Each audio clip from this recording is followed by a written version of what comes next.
Hello everyone. Today we are going to analyze one of the four pillars of BPSC pre-examination, that is the science section.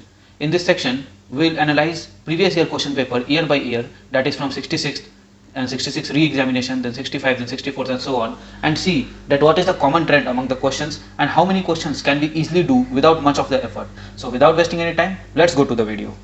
So ये paper है 66th BPSC pre री exam का। Okay, तो री exam वाला भी हम लोग देख लेते हैं आज क्या हुआ है, इसमें क्या क्वेश्चन आया था साइंस में, फिर एनालाइज हम लोग फिर उसी में करेंगे। इजी मॉडरेट टफ कैटेगरी में देखेंगे कितने क्वेश्चंस इजी मॉडरेट टफ में, और हमारा जो एक्सपेक्टेशन है कि 25 प्लस क्वेश्चंस इजीली साइंस में किया जा सकता है, उसको हम लोग फिर से वेरीफाई करने की कोशिश करेंगे। ठीक है, फंडामेंटल फिजिकल क्वांटिटी कौन सा है, देखिए फिर से वही बात है कि आप जाके प्लेलिस्ट देखें, यहाँ आई बटन में भी मैं लगा दूंगा हमारे फिजिक्स कोर्स का, आपको उससे फिजिक्स का ऑलमोस्ट सारा क्वेश्चन बन जाएगा, छूटेगा नहीं मेन क्वेश्चन आपका। ठीक है, इलेक्ट्रिक करंट है आपका, ये हमने कहाँ पढ़ा है, यूनिट्स एंड डायमेंशन चैप्टर में पढ़ाया है हमने। ठीक है, the power of lens is measured in obviously dioptre, अभी लाइट चैप्टर में है ये, फाइन।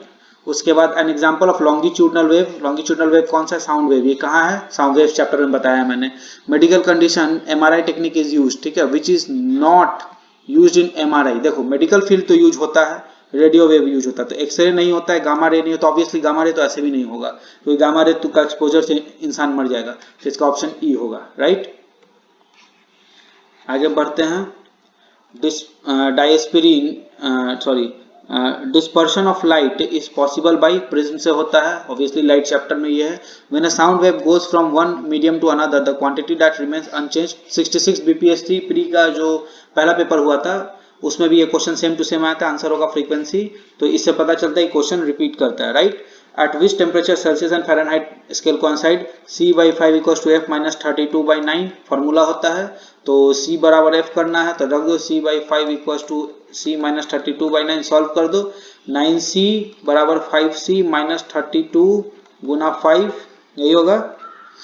ओके, तो एक तो बात फिक्स है कि माइनस में आंसर आएगा, तो 4C equals to minus of 32 into 5, 8 4 32, 8 5 40 minus 40 degree Celsius पे आएगा ये। ठीक है, तो ये आंसर होगा इसका।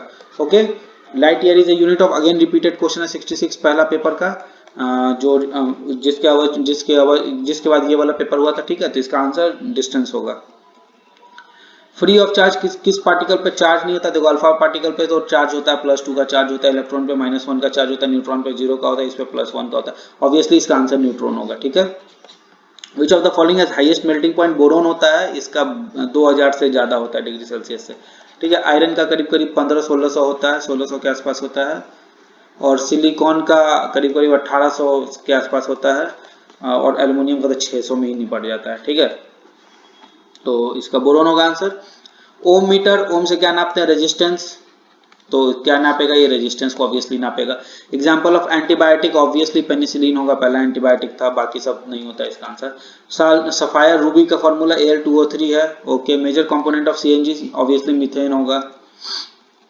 Quality of petrol octane number में होता है, ये बीपीएससी का पुराना क्वेश्चन आता रहा है ये।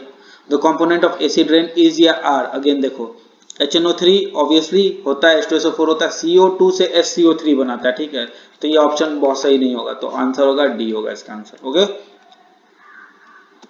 ब्यूटेन नंबर और सेंटेन नंबर में नहीं नापते, सेंटेन 10 हो जाता है और ब्यूटेन 4 हो जाता है, ये दोनों, ये बहुत छोटा है, ये बहुत बड़ा है नापने के लिए पेट्रोल का चेन, तो हम लोग ऑक्टेन नंबर में नापते हैं, और रेनॉल्ड्स नंबर में तो फ्लूइड का विस्कोसिटी नापा जाता है। ठीक है, chemical formula for heavy water D2O होता है। The chemical used for destroying fungus in water, वही कैल्शियम सल्फेट CuSO4। ठीक है, और जब ये वाटर के साथ मिला था इंटू 5H2O, इसको क्या कहते हैं, ब्लू विट्रियोल। ओके, आगे बढ़ते, pH of water is 7 obviously. उसके बाद which of the following is not component of chlorophyll, chlorophyll का कंपोनेंट कौन नहीं है, तो कैल्शियम नहीं होता है, क्योंकि मैग्नीशियम का चेन बनाता है ये। ठीक है, और इधर साइड हाइड्रोजन रहता है और ऑक्सीजन रहता है। ठीक है, तो इसका चेन बनता है, ये मैग्नीशियम का, फाइन। उसका देख लेते हैं, नोबेल प्राइज इन केमिस्ट्री 2019 में किसके लिए मिला था, लिथियम आयन बैटरी के लिए मिला था। Water and plant is transported by xylem, बहुत पुराना क्वेश्चन है, आता रहा है। नेचुरल लवर, इसको तो पता नहीं, पॉलीमर से प्यार है लगता है बीपीएससी को। आइसोप्रीन है इसका answer. Photosynthesis, green plant photosynthesis से भी इसको प्यार है। क्या ये लेता है, ये लेता है आपको, ये ऑक्सीजन को कंज्यूम करता है ये, और ओहो उल्टा बोल दिया मैंने, कार्बन डाइऑक्साइड को कंज्यूम करता है और निकालता है क्या, ऑक्सीजन निकालता है, फाइन। तो उसके बाद आ जाते हैं ऑक्सीजन किस में एब्सेंट होता है, ग्लास में ऑब्वियसली होता है, सिलिकॉन मतलब SiO3 सही। तो ग्लास किससे बनता है, सिलिकॉन ऑक्साइड से बनता है, तो इसमें तो रहेगा, सीमेंट में भी रहेगा, केरोसिन तो मेरा ये ही है, क्या बोलते हैं, हाइड्रोकार्बन है, तो इसमें तो रहना ही रहना, सॉइल में ऑक्सीजन होता ही है, तो नन ऑफ दी अबव इसका आंसर होगा। Which hormone is produce by pancreas, क्या प्रोड्यूस करता है, ऑब्वियसली इंसुलिन प्रोड्यूस करता है, और तो कुछ दिख नहीं रहा है, थायरोक्साइन ये नहीं करता है इसको प्रोड्यूस, और गैस्ट्रिन ये सब भी नहीं करता है। The source of enzyme lipase, lipase का सोर्स कौन है, पैनक्रियाज ही है। Which of the following help in circulation of blood, मुझे लगता है इसका आंसर ब्लड प्लेटलेट्स होगा, I don't know about what BPSC has taken, okay, क्योंकि लिम्फोसाइट्स और इराथ्रोसाइट्स तो डब्ल्यूबीसी और आरबीसी और डब्ल्यूबीसी है, मोनोसाइट्स यूसी का कोई पार्ट होना चाहिए, तो ब्लड प्लेटलेट्स ही होगा इसका आंसर। बीसीजी सबको पता है ट्यूबरकुलोसिस के लिए यूज होता है, ओके। अंगूरा वुल गोट होता है, गोट से निकाला जाता है इसे, ठीक है। रैबिट नहीं है, फॉक्स नहीं है, ये सब तो पाया ही नहीं जाता कायदे से, यहाँ शीप नहीं होता है, ठीक है। तो हमने 30 के 30 क्वेश्चन देख लेते हैं आसान, ये मीडियम लेवल का है, ये इजी लेवल का है, ये मीडियम लेवल का है, ये इजी, ये भी मीडियम ही पकड़ लो क्योंकि बायोलॉजी तो कोई ज़्यादा पढ़ता है नहीं। ये भी इजी लेवल का है, ये इजी लेवल का है, ये तो वेरी इजी माना चाहिए, इजी, ये सब आया हुआ क्वेश्चन हमेशा इजी माना जाता है, इजी। ये टफ पकड़ लेते हैं, क्यों, क्योंकि हो सकता है 19 का किसी ने पढ़ा नहीं हो, ये भी टफ में ही आएगा, ये इजी में आएगा, ये मीडियम में आएगा, मीडियम क्या इसको टफ ही मान लो क्योंकि नहीं पता होगा, ये अजीब सा क्वेश्चन है, ठीक है। ये इजी में आएगा, इजी में आएगा, इजी में आएगा, ये सब आया हुआ क्वेश्चन इसीलिए इजी में आएगा, ठीक है। सफायर ये टफ पकड़ लो, एंटीबायोटिक मेडिसिन ये मीडियम पकड़ लो, ऐसे तो इजी ही है, ये इजी में आएगा, ये इजी में आएगा, या इसको मीडियम पकड़ लो, ठीक है।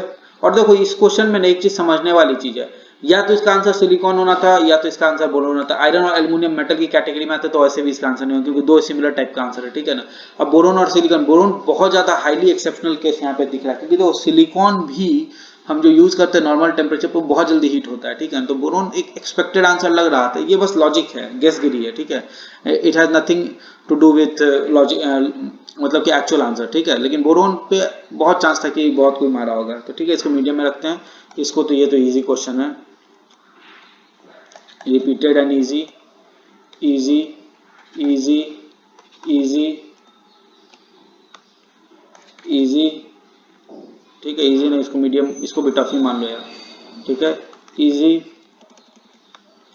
इजी, इजी देख लेते हैं, टफ एक यहाँ है, एक,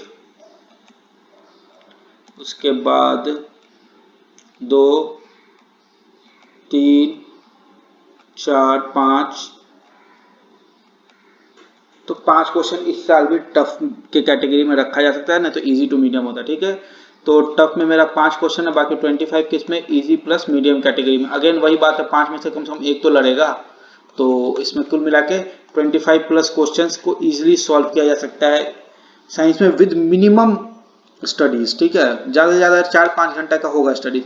आप वीडियोस देख लो ना हमारे चैनल का, आपको ऑब्वियसली आराम से जो है ये क्वेश्चंस जो है फिजिक्स के तो एटलीस्ट ये वीडियोस हमने लगभग डाल ही दिए हैं, तो ये तो आपसे आराम से बन जाएंगे। केमिस्ट्री का we are working on it, और बायोलॉजी का भी हम लोग उस पर वर्क कर रहे हैं, तो जल्दी से जल्दी उसे भी हम डाल देंगे। तो कुल मिला के आप देख रहे हैं ना कि जो भी हमारे वीडियोस है उसी से क्वेश्चन आ रहे हैं, तो it is sure shot that science will come from our video, at least 25 question तो आएगा ही हमारे वीडियो से, okay. With this we end this part also, fine. So friends, I really hope that you like this video. अगर आपको यह video पसंद आया है तो इसे एक थम्स अप दें, साथ ही इसे अपने दोस्तों एवं परिवार में शेयर करें। हमें इंस्टाग्राम पर भी फॉलो करें, हमारे चैनल को सब्सक्राइब करें और बेल आइकन को तुरंत से भी पहले दबा दें, ताकि हमारी सारी वीडियोस की नोटिफिकेशन सबसे पहले आप तक पहुंच जाए। आप अपने सजेशन को कमेंट बॉक्स में लिखें, हम जल्द से जल्द उसे इंप्लीमेंट करने की कोशिश करेंगे। आप सब स्वस्थ रहें, सुखी रहें, खुश रहें, सबकी केयर करें और मन लगाकर पढ़ते रहें। जय हिंद।